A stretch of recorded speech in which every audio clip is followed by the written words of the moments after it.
Hello students, so in the previous lecture we were talking about the sewage treatment plant, and in today's lecture we are going to be talking about microbes that are being used as the bioagents. ठीक है?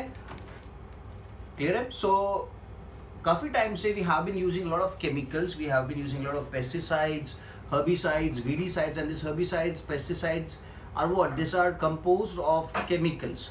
और chemicals का तो आपको पता ही है. We have been talking about organic farming. कि organic farming इसलिए किया जाता है so that the use of chemicals can be reduced. In the same way we are starting to use microorganism as the biocontrol agents, जिनकी मदद से आप क्या कर सकोगे, आप उन चीजों को कंट्रोल में रखोगे जो एग्रीकल्चर पे हार्म कॉज कर सकते हैं. You can use the microbes as the biofertilizer, you can use them to control the pest, you can use them to control the weeds. ठीक है? Because now these are living organisms controlling another living factors, तो क्या होगा, chemical का use काफी कम हो जाएगा और जो क्रॉप्स और वेजिटेबल्स मिलेंगे they are going to be fresh, they are going to be free from chemicals. The whole intention is to grow vegetables, crops, fruits, those are free from chemicals so that we can stay away from biomagnification. है ना? एक तो organic farming आ गया जिससे chemical के use को अपन कम कर सकते हैं, और दूसरा क्या आ गया, माइक्रोब्स आ गए. ठीक है? आई होप बायोमैग्निफिकेशन का मतलब आपको पता है. Whenever you go through this video, you drop me a definition of biomagnification through WhatsApp. ठीक है? So let's move ahead now.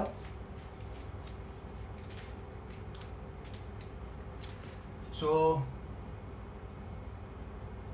microbes as biocontrol agents.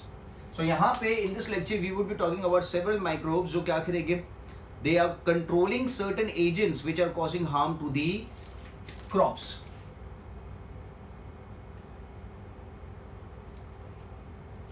ठीक है?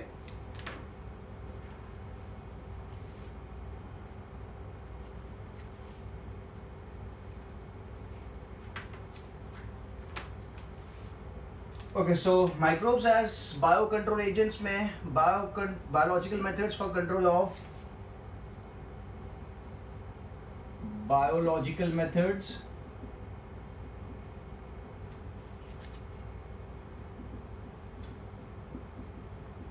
for control of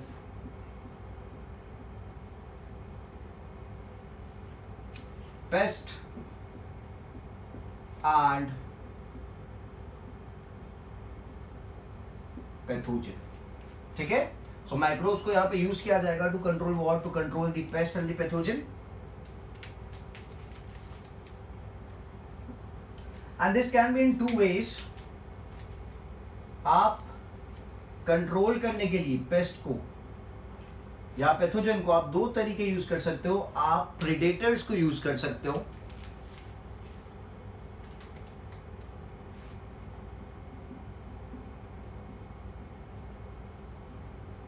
या फिर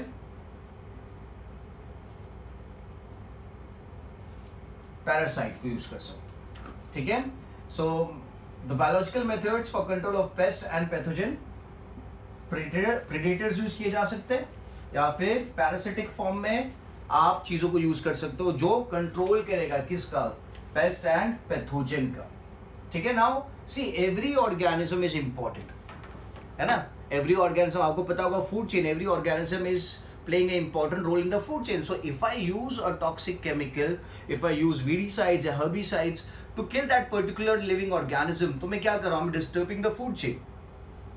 ठीक है? So when you talk about microbes as biocontrol agents, so यहाँ पे the whole intention is not to kill the pest or the pathogen because it's a living organism. आप उसे मारोगे नहीं, बट आप उसको कंट्रोल में रखोगे. When you use a chemical, what you do is you kill the pest or the pathogen.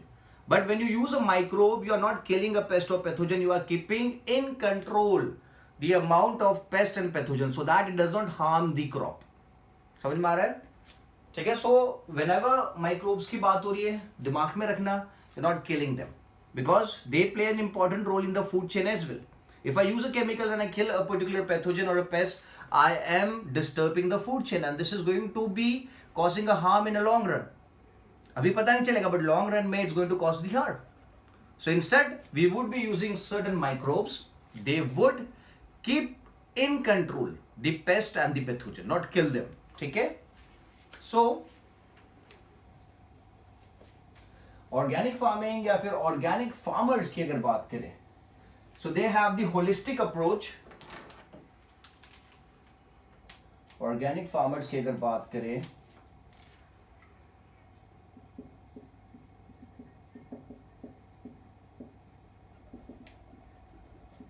Organic farming की अगर बात करें, सो I'm sorry, organic farmers, not the farming. They have a holistic approach.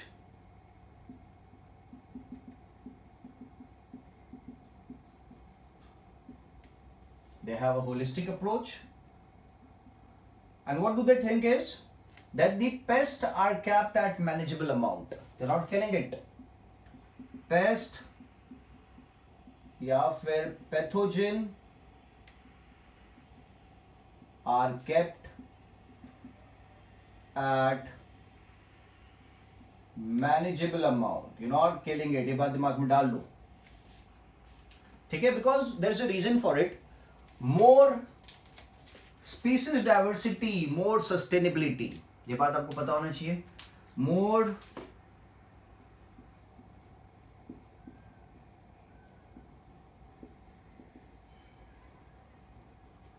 More species diversity, more sustainability. ठीक है? Simple and easy. So if I'm eradicating a species, the sustainability is going to decrease. So this is the important point. इसीलिए जो organic farmers होते हैं, they're not killing the organism, they're not killing the pest or the pathogen, they're keeping them in manageable amount. I hope आपको समझ में आ गया. Let's move ahead. So let's talk about bioherbicides. Let's talk about the bioherbicides. Bioherbicides क्या करेंगे? They control the weeds or the herbs.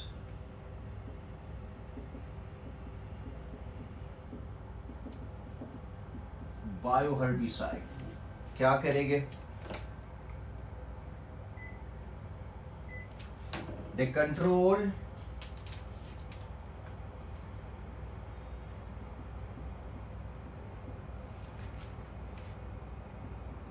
weeds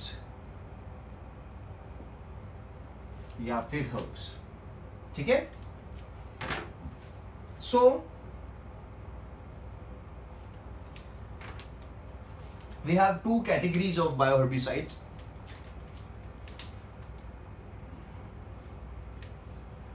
One is mycoherbicides. Myco word आपको पता है, it's associated with fungus. So when I talk about mycoherbicide, I'll be talking about the fungus. A fungus helping to control the biocontrolling agents.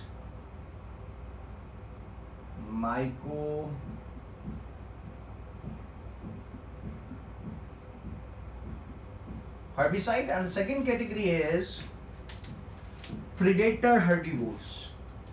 So we would be using certain insects which would predate on the pest, ठीक है, or which would predate on the weeds or the herbs. So there is predator herbivores. Herbivores है, so they are going to be predating on the weeds and the herbs.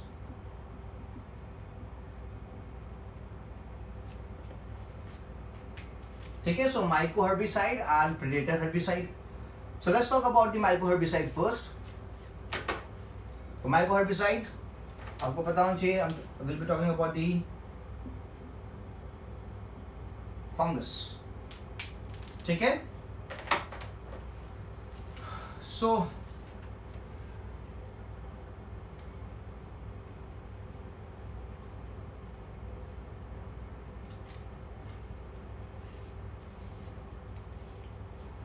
the first fungus I'll talk about is Phytophthora palmivora. Phytophthora palmivora. So I'll put it here.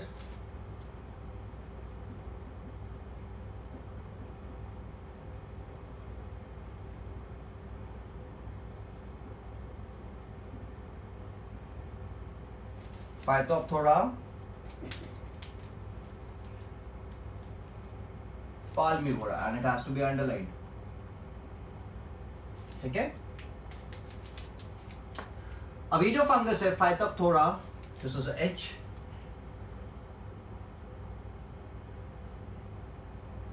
Okay. It keeps a check, or it controls the milkweed vines.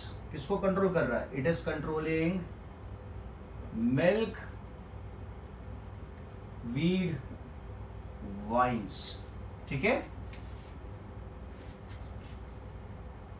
और commercially जब market में इस Phytophthora palmivora को market में जिस नाम से बेचा जा रहा है, ठीक है, या फिर आप बोल सकते हो द ट्रेड नेम जो उसका है, the trade name is DeVine. सो इसके नाम से इस चीज को मार्केट में बेचा जा रहा है to control the milkweed vines. And this milkweed vines they affect or they are found in citrus field. ये किसको हार्म करती है? सिट्रस फील्ड में हार्म कॉज करती है. ठीक है. तो Phytophthora palmivora नाम का जो फंगस है वो मिल्कवीड वाइन्स को कंट्रोल में रखेगा. ओके, बिकॉज मिल्कवीड वाइन्स किसको अफेक्ट करती है? सिट्रस फील्ड में जो सिट्रस फ्रूट्स एंड वेजिटेबल्स उनको अफेक्ट करेगी. ठीक है. और मार्केट में डिवाइन नाम के अंडर पे इस चीज को बेचा जाता है. ठीक है. It was the first herbicide. ये आपको याद रखना है. It was the first herbicide of fungal origin. मैं लिख देता हूं फर्स्ट हर्बिसाइड. ठीक है. सेकेंड देखते हैं कोलेटोट्राइकम. Colletotrichum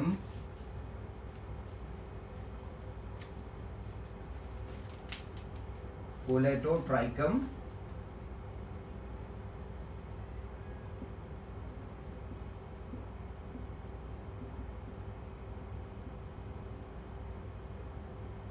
trichum gloeosporioides. ग्लोकोस्पोइडस.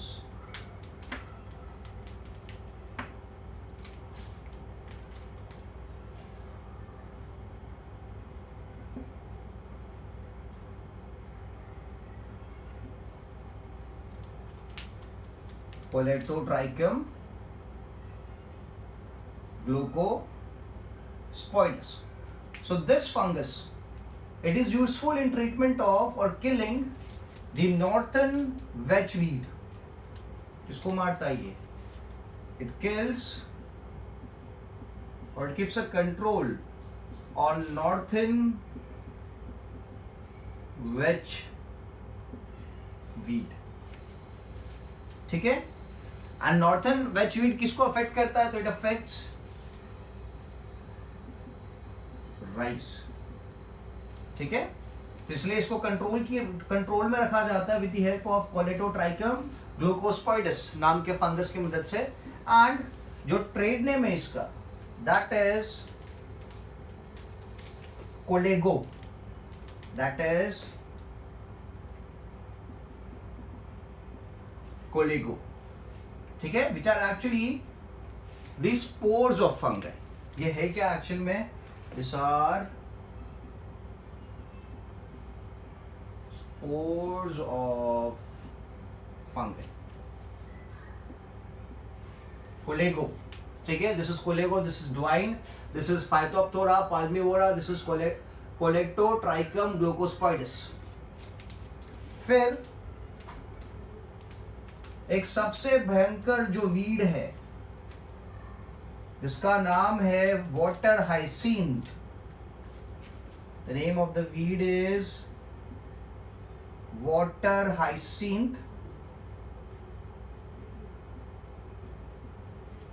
अगर इसकी बात करें, so it is one of the most spreading weed, और इसको मारने के लिए we have Cercospora rodmanii, we have Cercospora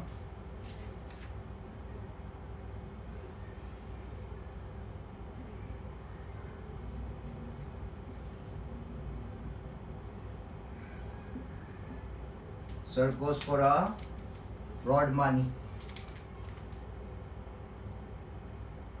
ठीक है, सो सर्कोस्पोरा रॉडमानी किसको कंट्रोल कर रहा है? वाटर हाइसिंथ को कंट्रोल कर रहा है।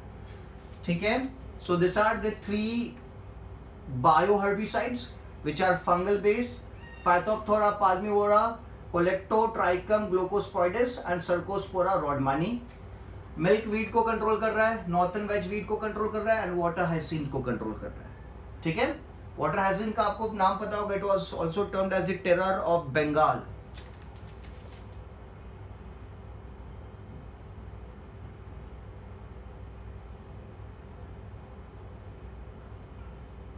ठीक है, so now let's talk about the predator insects.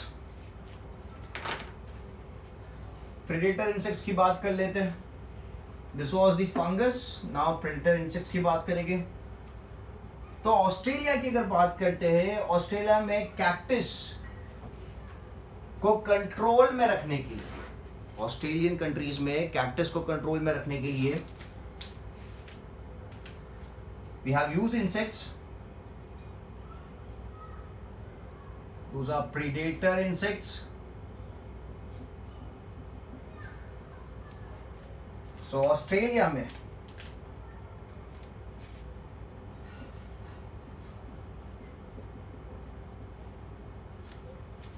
Cactus को कंट्रोल में रखने के लिए there is a use of an insect known as Cactoblastis cactorum, Cactoblastis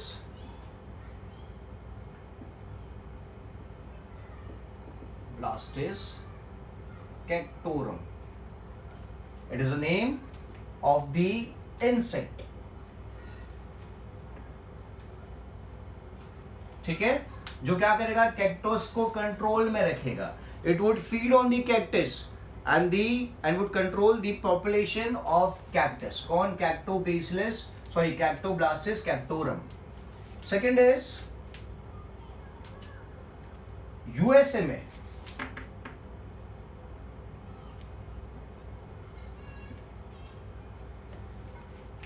there is a weed known as the Klamath weed।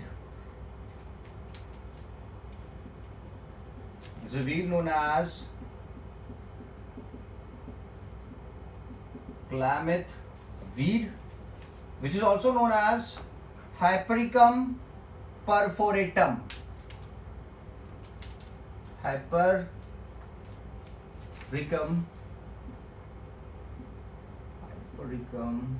perforatum।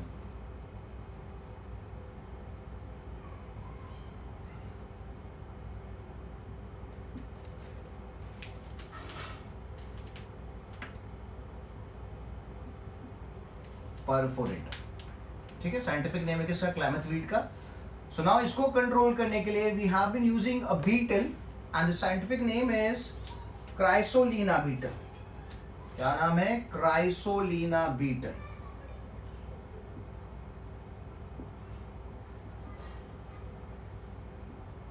क्राइसोलिना beetle, ठीक है। Then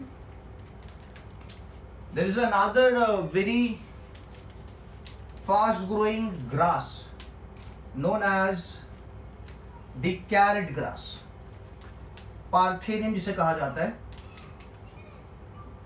there is the carrot grass known as parthenium.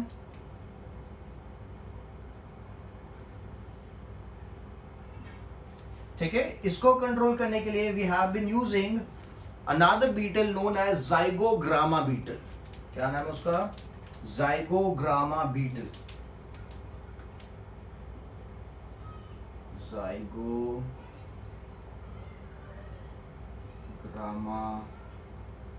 beetle, Zygogramma beetle. ठीक है? So these are some of the insects which are being used to kill the weeds. ठीक है? And by eating them, not killing them actually. Okay, killing is the wrong word. क्योंकि मैंने starting में बोला कि it controls. ठीक है? It is not eradicating it. So control करेंगे by feeding on them. So we have the Cactoblastis cactorum feeding on the cactus, Chrysolina beetle feeding on the klamath weed, which is scientifically termed as Hypericum perforatum, and we have Zygogramma beetle feeding on the carrot grass. So it would keep in control the growth of the carrot grass. ठीक है? So let's move ahead and talk about bioinsecticides. अब bioinsecticides की बात करते हैं. अब जो bio insecticides है इनको कैटेगरीज में डिवाइड कर रखा है.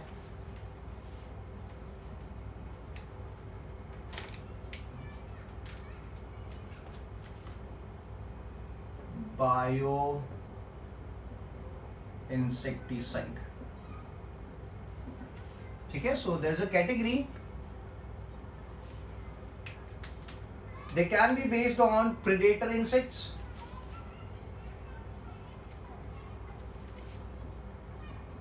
प्रेडेटर इंसेक्ट्स पे बेस्ड हो सकते हैं.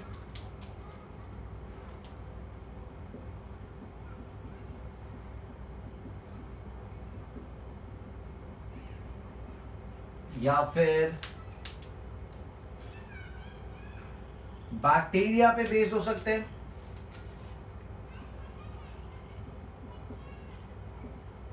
या फिर वायरस पे, या फिर फंगाई पे.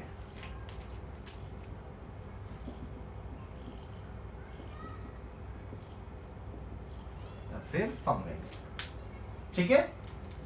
सो प्रेडेटर इंसेक्ट्स की अगर बात करें तो one of the categories which is widely working as the pest, जिसका नाम है एफिड्स. क्या कहा जाता है? एफिड्स. ठीक है? सो एफिड्स को कंट्रोल करने के लिए there is ladybug beetle. ठीक है? There is the praying mantis, जिसको यूज कर सकते हैं. Then there is the dragonfly,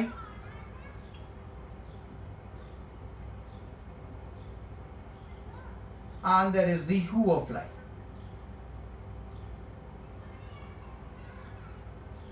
So they can be used to control the population of aphids, not eradicating it. ठीक है? Then another one is mosquito की बात कर लेते हैं. सो मॉस्किटो की अगर बात करें, सो मॉस्किटो के ऊपर फीड करने वाले there is dragonfly, and there is a very famous fish which feeds on the larva of mosquito, that is gambusia. Fish है.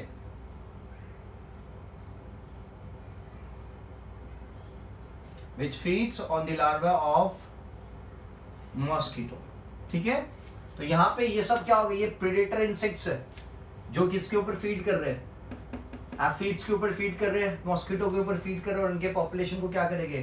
कंट्रोल्ड में रखेंगे. ठीक है? So let's move to the another category, that is bacteria.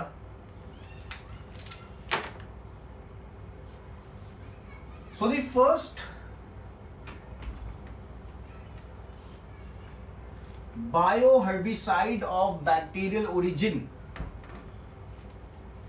is sporine. देखेंगे first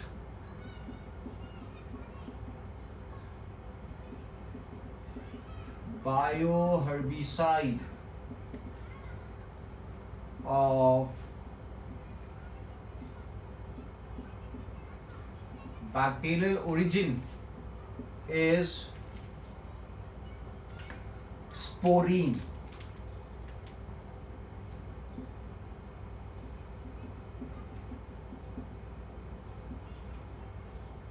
ठीक है। अब ये जो स्पोरीन है इसको बनाया कैसे जाता है? तो इसको बनाया जाता है with the help of the bacteria bacillus thuringiensis। आपने नाम सुना होगा।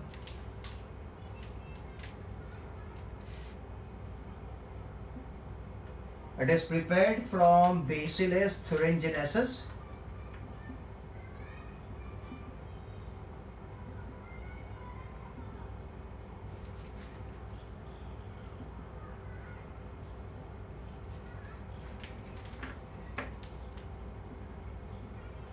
ठीक है। और यूज क्या किया जाता है इसमें? तो इसमें जब बेसिलस thuringiensis स्पोरुलेशन करता है तो उस टाइम पे वो टॉक्सिन्स प्रोड्यूस करता है। यहां पे मैं लिखूंगा during the time of sporulation toxins are produced. During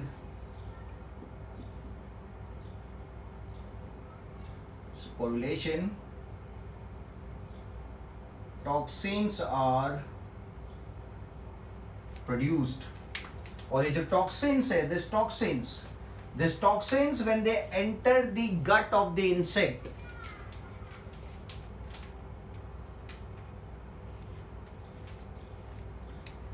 toxins become active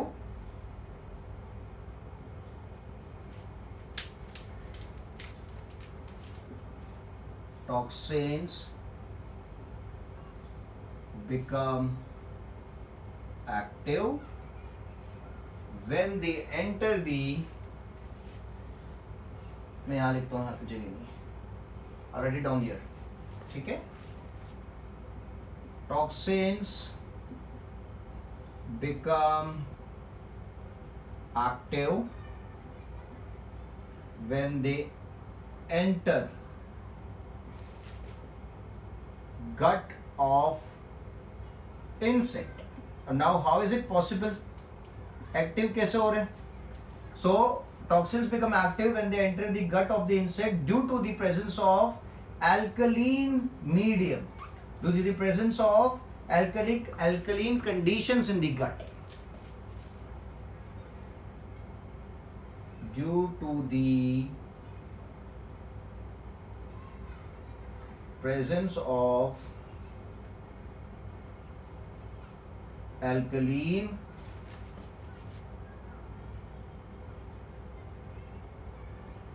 conditions in gut। ठीक है। सो टॉक्सिन्स बिकम एक्टिव, मतलब यहाँ पे जब टॉक्सिन प्रोड्यूस हुए ड्यूरिंग स्पोरुलेशन, वो क्या थे? इनएक्टिव फॉर्म में थे। वो एक्टिव कब होते हैं? So toxins become active when they enter gut of insect due to the presence of alkaline conditions in the gut. ठीक है। और फिर क्या करेंगे toxins? They stick to the lining of the gut and create pores. ठीक है। तो यहां लिखेंगे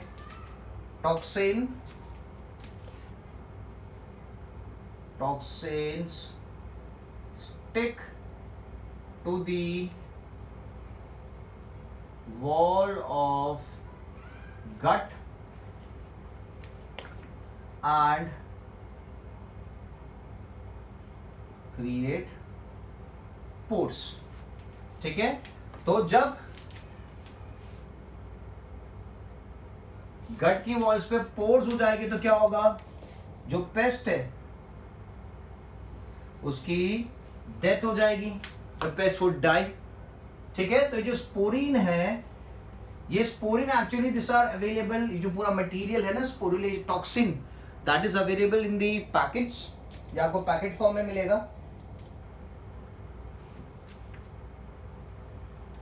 कमर्शियली इसके पैकेट्स मिलेंगे आपको, सैचेट्स मिलेंगे। ठीक है। तो आपको क्या करना है? पैकेट में जो मिक्सचर उसको निकालना है, पानी में डालना है, mix with water,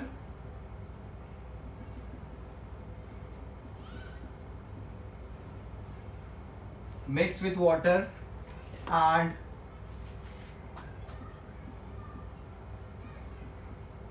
sprayed on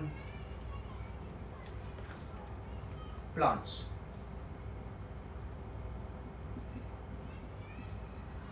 ठीक है। And this is useful in killing, एक जो स्पेसिफिक में पेस्ट का नाम लिखो, that is the cotton bollworm. किसको मारने के काम आता है? कॉटन बॉलवॉर्म को मारने के काम आता है। तो जो कॉटन बॉलवॉर्म से जो प्लांट्स इन्फेक्टेड होते हैं, उन प्लांट्स का अगर मैं नाम लिखूं, दोज आर ब्रासिका,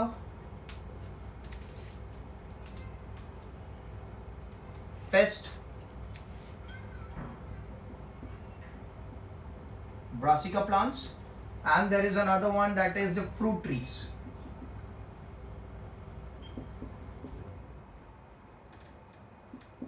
ठीक है, क्लियर है? सो mix with the water and spread on plants. कौन से प्लांट्स? मैंने नाम लिख दिए प्लांट्स के, और कौन से पेस्ट को मारने का काम करता है? So it kills the cotton bollworm. यहां नाम लिखते हैं कॉटन बॉल, ठीक है, सिंपल एंड इजी। तो जो स्पोरिन नाम का first bacterial origin bioherbicide है, okay, it kills the cotton bollworms, ठीक है। तो कॉटन बॉलवॉर्म्स किसको इन्फेक्ट करते हैं? ब्रासिका एंड फ्रूट ट्रीज को इन्फेक्ट करते हैं, तो उनको मारने का काम करेगा। पैकेट्स के फॉर्म में अवेलेबल है, तो आपको सीधा पैकेट लेके उसको पानी में मिक्स कर देना और फिर आपको इन प्लांट्स के ऊपर स्प्रे करना है, ठीक है। तो जब ये टॉक्सिन्स पेस्ट के गट में जाते हैं तो एक्टिव हो जाते हैं, क्योंकि वहां पे अल्कलीन पीएच होता है, अल्कलीन कंडीशन होती है, और फिर उसके गट के ऊपर स्टिक हो जाते हैं, और जो गट की वॉल है उसको क्या कर देते हैं? पंचर कर देते हैं, उसमें पोर्स क्रिएट कर देते हैं, ठीक है। So this is Sporeine. Another category is viruses based, so I will rub this down.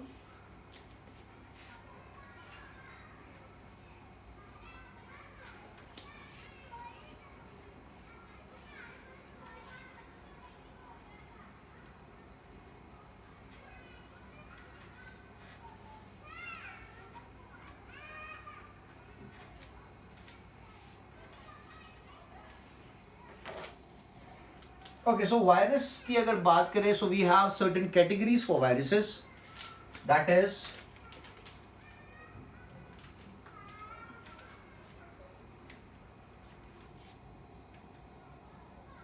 We have न्यूक्लियोपॉलीहेड्रोसिस,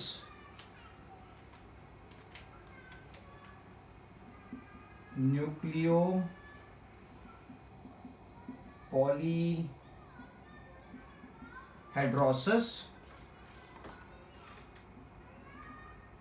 virus. Then there is cytoplasmic polyhedrosis virus, cytoplasmic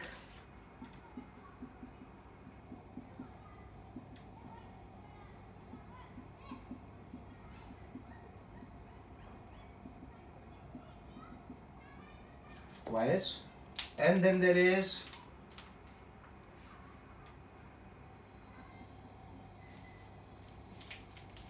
granulosa virus.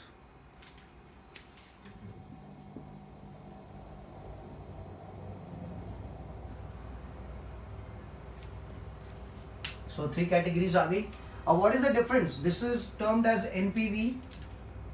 They are normally termed as NPV. Then there is, this is CPV. Then there is GB. ठीक है, and GB. Now nucleopolyhedrosis virus की अगर बात करें, तो इसका why it is termed so, because इसका जो डेवलपमेंट होता है, the development takes place inside the nucleus of the host. The development of NPV takes place inside the nucleus of the host.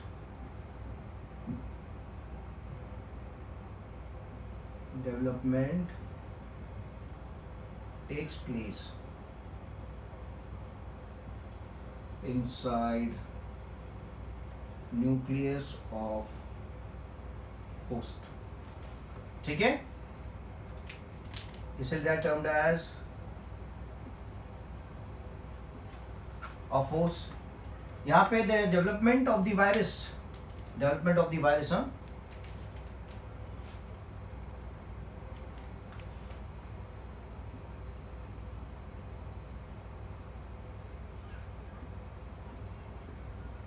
of virus takes place in cytoplasm of host. ठीक है. और जो last category है granulosa virus, तो यहां पे क्या होता है, the development of the virus takes place both in the cytoplasm as well as the nucleus. तो लिखते हैं development of virus takes place in nucleus and cytoplasm. ठीक है, दोनों जगह पे होगा. So development of virus takes place in nucleus and cytoplasm. ठीक है. सो मैंने आपको कैटेगरी बता दी, NPV virus, CPV virus and जीवी. ठीक है. सीपीवी का डेवलपमेंट होता है कहाँ पे, साइटोप्लाज्म में. एनपीवी का न्यूक्लियस में, एंड जीवी का कहाँ होता है, in the cytoplasm and the nucleus both. ठीक है. So now there is a virus known as baculovirus, which is a NPV. Baculovirus है, which is used as a biocontrol agent to kill the caterpillars of butterfly. So we have a virus known as baculovirus, which is a NPV. It belongs to the category of NPV and it works as a biocontrol agent.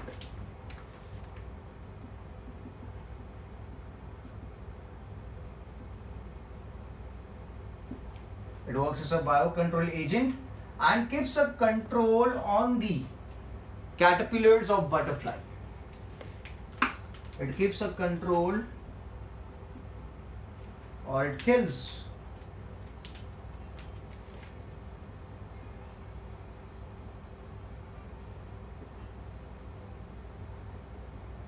caterpillar of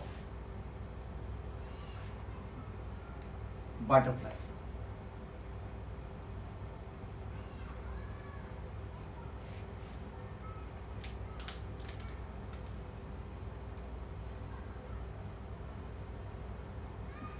ठीक है.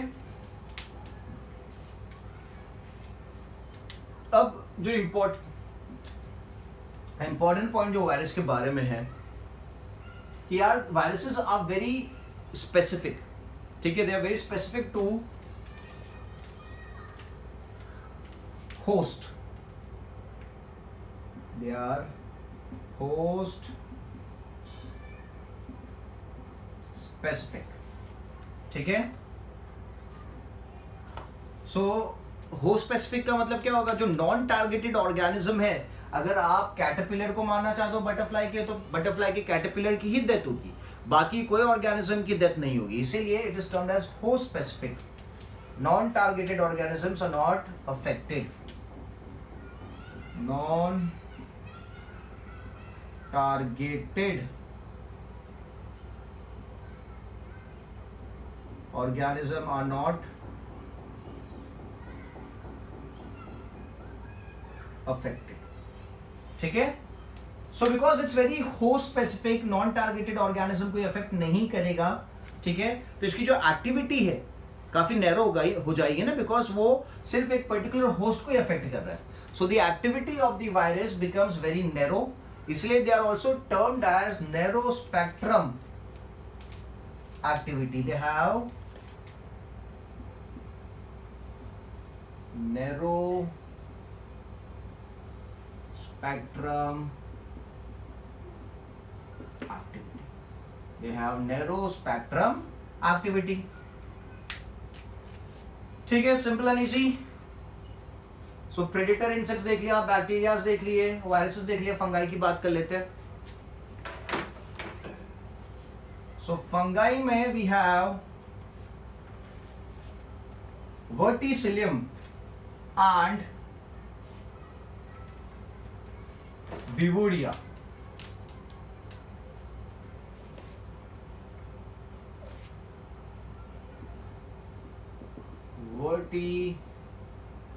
Verticillium, ठीक है, and बिबूरिया।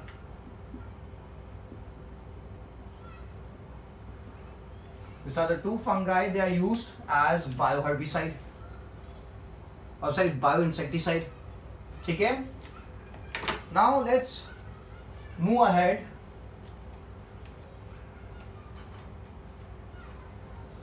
and talk about organic farming, जहाँ पे there is use of microbe based fertilizers. Organic farming based on microbe based fertilizers.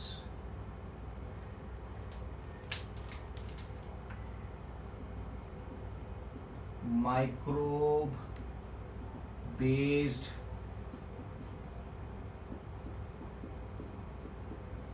fertilizer, ठीक है. So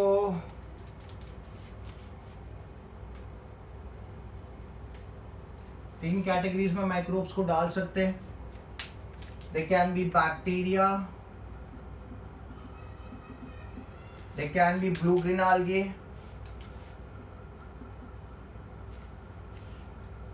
and fungi.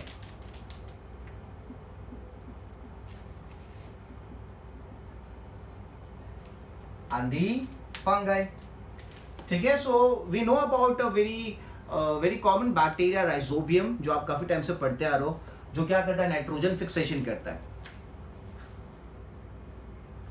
It performs nitrogen fixation. यहाँ पे मैं लिखूंगा. और ये जो नाइट्रोजन फिक्सेशन होता है कौन सा होता है, सिम्बायोटिक होता है. क्या होता है, symbiotic. So I put it as SNF, symbiotic nitrogen fixation. So जो राइजोबियम बैक्टीरिया है,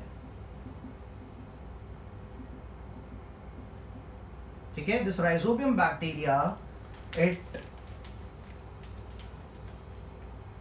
forms a symbiotic relationship with the legumes, ठीक है. और जब वो symbiotic relationship बनाता है तो वो कहाँ रहता है, उनकी रूट्स में रहता है. और रूट्स में एक्टिविटीज परफॉर्म करता है, तो रूट क्या हो जाती है, स्वेल हो जाती है, जिसकी वजह से किस चीज का फॉर्मेशन होता है, रूट नोड्यूल्स का फॉर्मेशन होता है. किसका फॉर्मेशन होता है, रूट नोड्यूल्स का फॉर्मेशन होता है, ठीक है. तो जो लेग्यूम प्लांट्स है, अगर उसकी एग्जांपल लें, सो वी हैव पी, चना, सोया एंड बीन्स.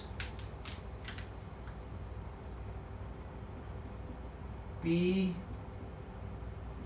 चना, सोया एंड बी, ठीक है. सो एक हो गया आपका rhizobium, which is symbiotic nitrogen fixation करने का काम करता है. किसके साथ, लेग्यूम्स के साथ, पी, चना, सोया, बीन, ठीक है. और क्या बनाता है, रूट नोड्यूल्स का फॉर्मेशन करता है. सेकेंड बैक्टीरिया अगर आप देखो, दैट इज फ्रैंकिया. फ्रैंकिया के बारे में पहले भी बात करी थी शायद तक. अगर फ्रैंकिया की बात करते हैं, सो ये सिम्बायोटिक रिलेशनशिप फॉर्म करता है नॉन लेग्यूमिनस प्लांट्स के साथ, नॉन लेग्यूम्स के साथ, ठीक है. और यहां पे भी क्या बनता है, there is formation of root nodules.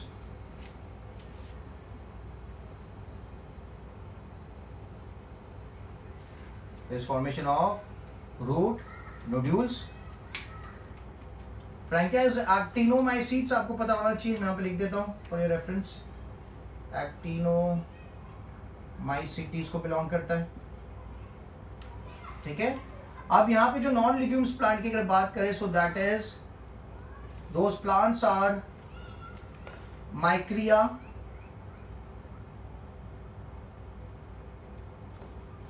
ठीक है. Then there is Alnus,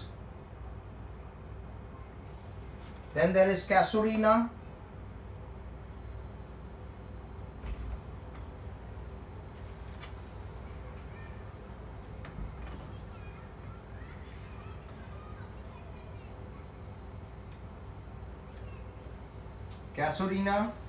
then there is Ginkgo,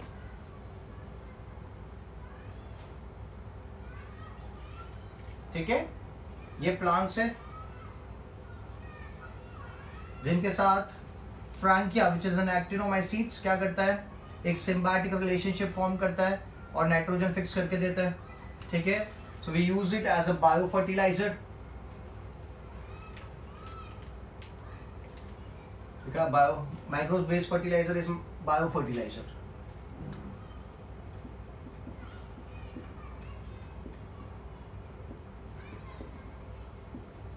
ठीक है, नाउ ये जो तीनों तीन है, this are angiosperm and this one is gymnosperm. ठीक है, आपको बताना चाहिए this gymnosperm and this is angiosperm. ठीक है, सो राइजोबियम और फ्रैंकिया की बात कर ली अपन ने। ठीक है, that is the forming symbiotic relationship. अभी दूसरा एक देखते हैं, Mycobacterium. I rub this to. सो जो माइकोबैक्टीरियम है ये नॉन लेग्यूमिनस प्लांट्स के साथ सिम्बायोटिक रिलेशनशिप दिखाता है। SNF है, नाइट्रोजन फिक्स करेगा। सो वी हैव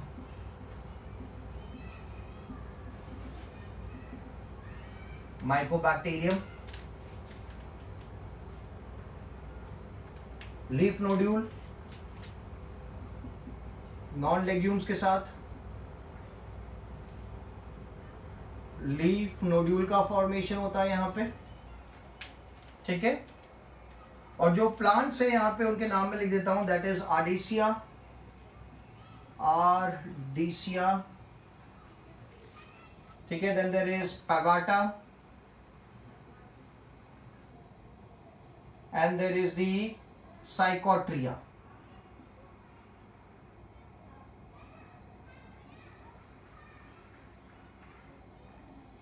ठीक है, ये आप प्लांट्स हो गए। ठीक है, सो माइकोबैक्टीरियम नॉन लेग्यूम्स के साथ लीफ नोड्यूल बनाता है, सिम्बायोटिक रिलेशनशिप करेगा। So the examples are Ardisia, Pavetta and Psychotria. तो ये सब क्या थे, सिम्बायोटिक थे। अभी मैं एक कैटेगरी डालता हूं, फ्री लिविंग बैक्टीरिया का नाम लिखता हूं, free living nitrogen fixers, free living nitrogen fixers. So we have Azotobacter,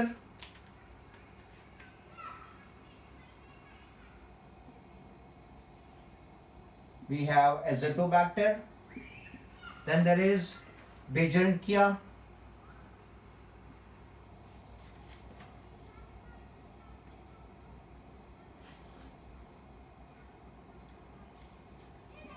and there is Clostridium.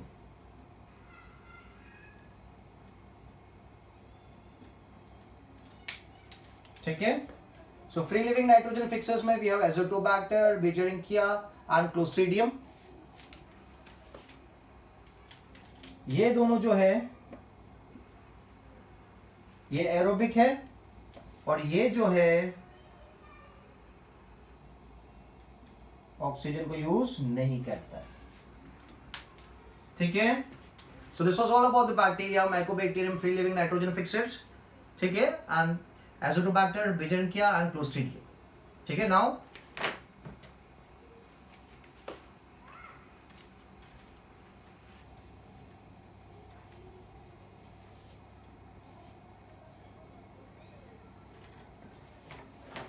So moving to the BGA, symbiotic relationship की बात करें ब्लू ग्रीन algae की।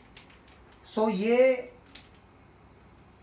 एक रिलेशनशिप बनाता है एजोला के साथ। एक ब्लू ग्रीन algae की मैं बात करता हूं, that is anabaena Azoulay.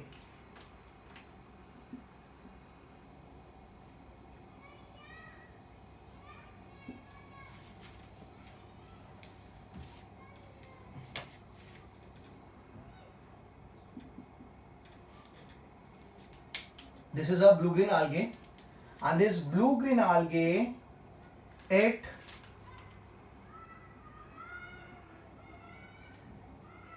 forms a symbiotic relationship with the leaves of Azolla plant.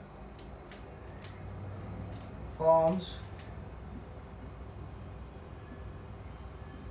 symbiotic relationship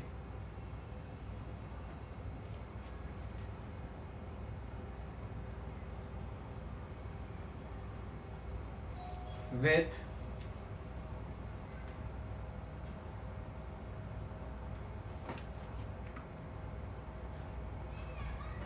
leaves of azolla plant. ठीक है, azolla is actually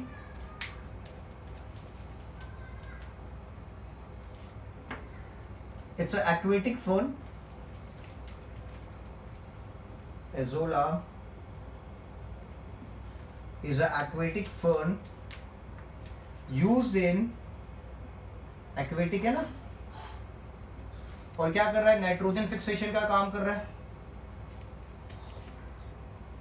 Symbiotic nitrogen fixation SNF. So Azolla is an aquatic fern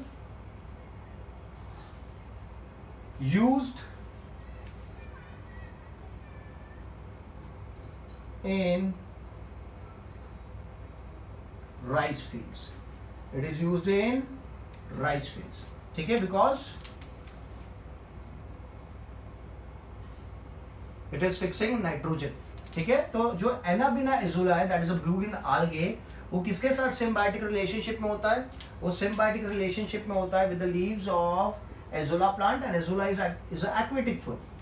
तो यहाँ पे क्या होगा, azolla के साथ हमेशा आपको क्या मिलेगा, ब्लू ग्रीन आल्गे मिलेगा, जो क्या कर रहा होगा, नाइट्रोजन फिक्सेशन कर रहा होगा. तो उसे यूज किया जाता है okay in the rice field, so that rice can get good source of nitrogen available to it. ठीक है, क्लियर. नाउ एक और देख लेते हैं. We have Anabaena cycadae.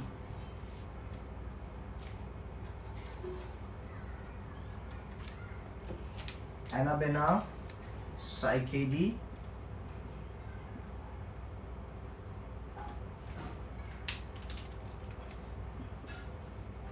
ये बनाता है सिम्बायोटिक रिलेशनशिप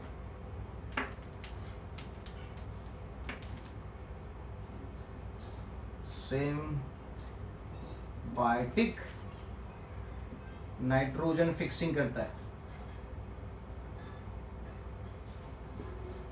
इन साइकस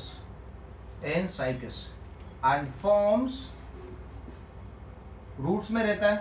ठीक है, तो and forms कोरलॉइड्स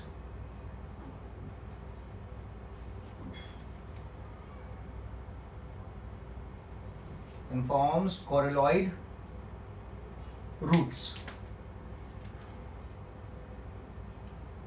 Cycas forms coralloid roots, that means it stays in the roots. ठीक है, so Anabaena saicadi.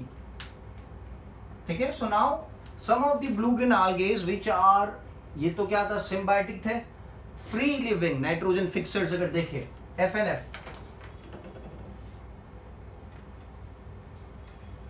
some of the blue green algae which are free living nitrogen fixers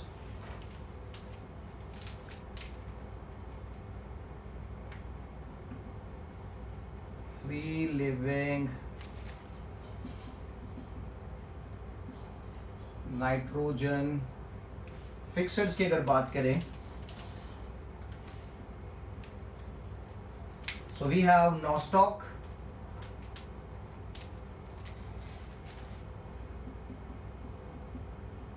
there is nostoc, there is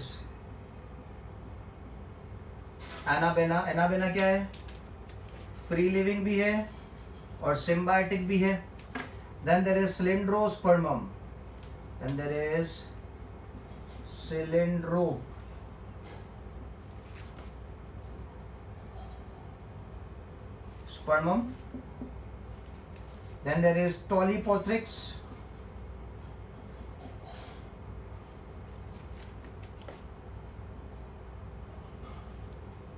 ठीक है, and there is एलुसीरा. ठीक है, जैसे मैंने बताया azolla को राइस फील्ड में यूज करते हैं, तो जो एलोसीरा है इसको भी राइस फील्ड में यूज करते हैं, but this is very specific to the Indian rice fields. इसको अपन यूज करते हैं Indian rice field,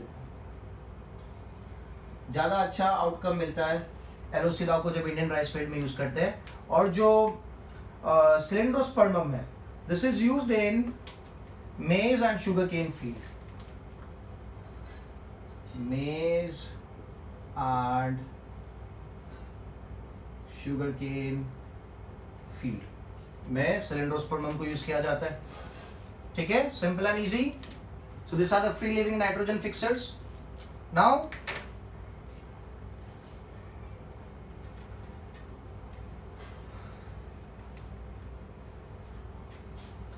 the good thing about blue green algae is ये एक्वेटिक और terrestrial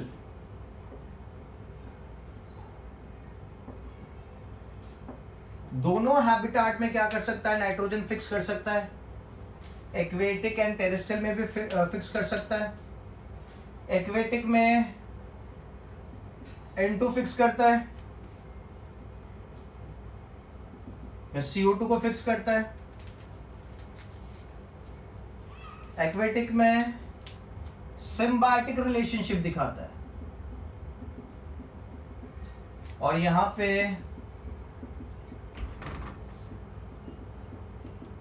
non symbiotic.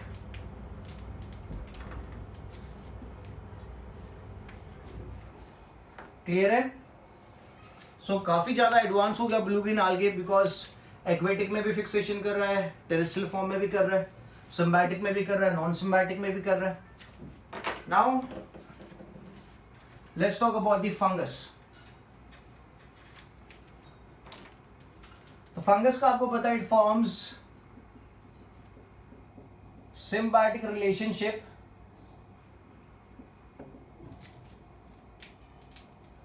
with the roots of higher plants. Symbiotic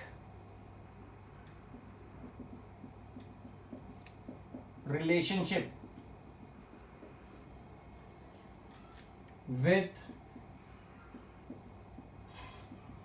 roots of higher plants. They can be gymnosperm and they can be angiosperm, किसी के साथ भी। तो यहाँ पे जो चीज का फॉर्मेशन होता है, जो एसोसिएशन होता है फंगस का with the roots of the higher plants, that is termed as mycorrhiza. क्या कहा जाता है? Mycorrhiza.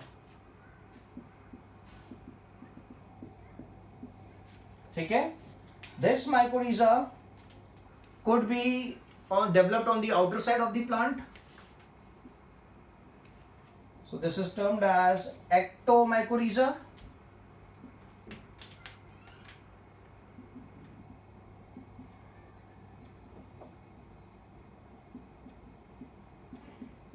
Ectomycorrhiza, or if it is on the outer inner side, so this is termed as endomycorrhiza.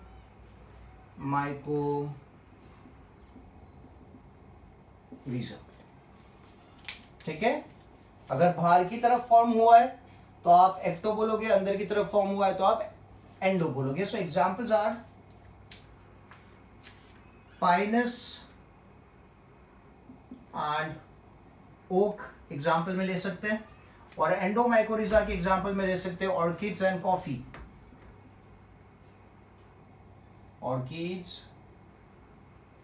And coffee. ठीक है, यहां पे जो सबसे फेमस एक एंडोमाइकोरिजा है दैट इज ग्लोमस। ग्लोमस का नाम आप याद रखो, ग्लोमस। ठीक है, so let's talk about some of the benefits of fungal association. यहां लिख देते हैं बेनिफिट्स। चलो, the benefits of fungal association. So first is fungus phosphorus absorb करता है। अभी तक आप जो देख रहे थे नाइट्रोजन फिक्सेशन की बात हुई थी, नाइट्रोजन की एब्जॉर्प्शन की बात हुई थी, but fungus deal with absorption of phosphorus. लिखेंगे एब्जॉर्ब्स फंगस फ्रॉम सॉइल। ठीक है, then it is resistant to root borne disease, resistant to root borne disease, ठीक है, and tolerance for salinity and drought. It possesses tolerance for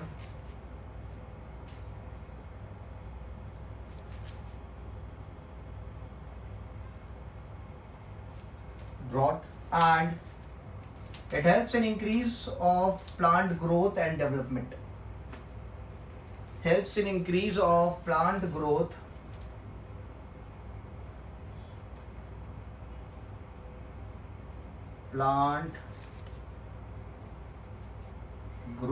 and